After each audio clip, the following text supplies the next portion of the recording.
శ్రీ గురుభ్యో నమ. హేరంబ జ్యోతిష్యపీఠానికి స్వాగతం. ఈరోజు ప్రశ్న, చిన్న చిన్న కార్యక్రమాలకి ముహూర్తం చూడడం జరుగుతుంది ప్రతి మానవాళి కూడా.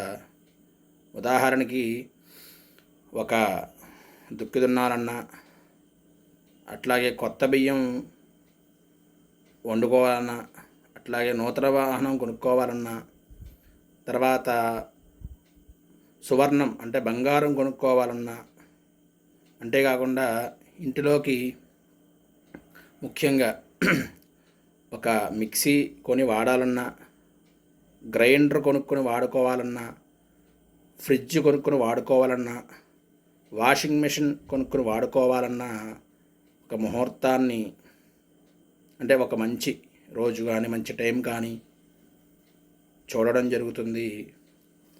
కొన్ని సందర్భాల్లో పంతులు గారు అందుబాటులో లేకపోవచ్చు.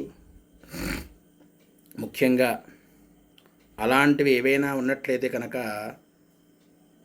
మనకి మనం చూసుకొని ఒక ముహూర్తాన్ని నిర్ధారణ చేసుకోవచ్చు. ఎట్లా అంటే భార్గవ సిద్ధాంత పంచాంగం అని చెప్పబడుతోంది.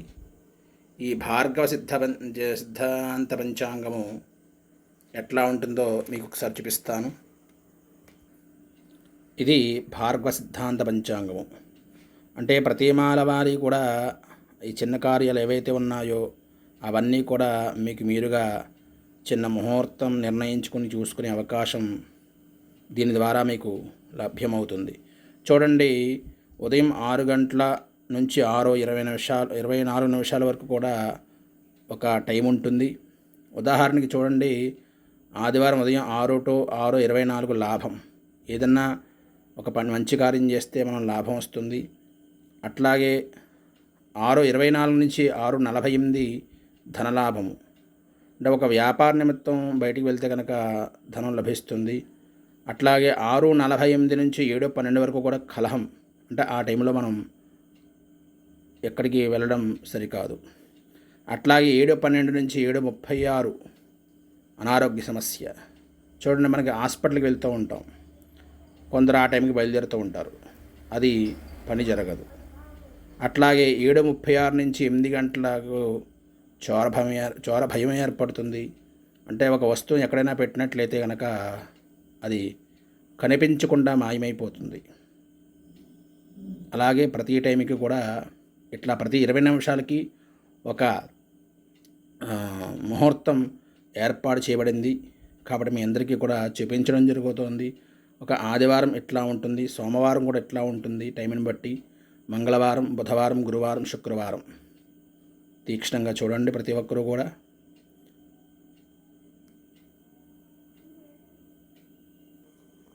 ఈ ప్రకారంగా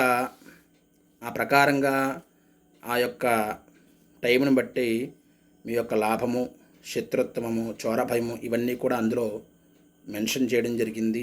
ఆ యొక్క భార్గవ సిద్ధాంత పంచాంగం ప్రకారంగా చిన్న చిన్న కార్యాలు ఒక మంచి, అంటే అయ్యగారులు అందుబాటులో లేకుండా ఉంటూ ఉంటారు.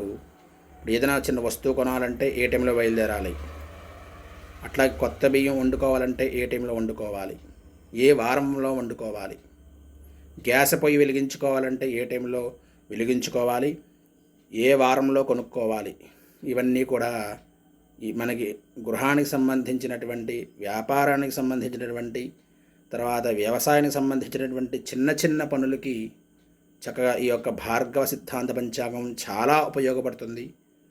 కాబట్టి ప్రతి ఒక్కరు కూడా ఈ యొక్క విషయాన్ని గమనించండి.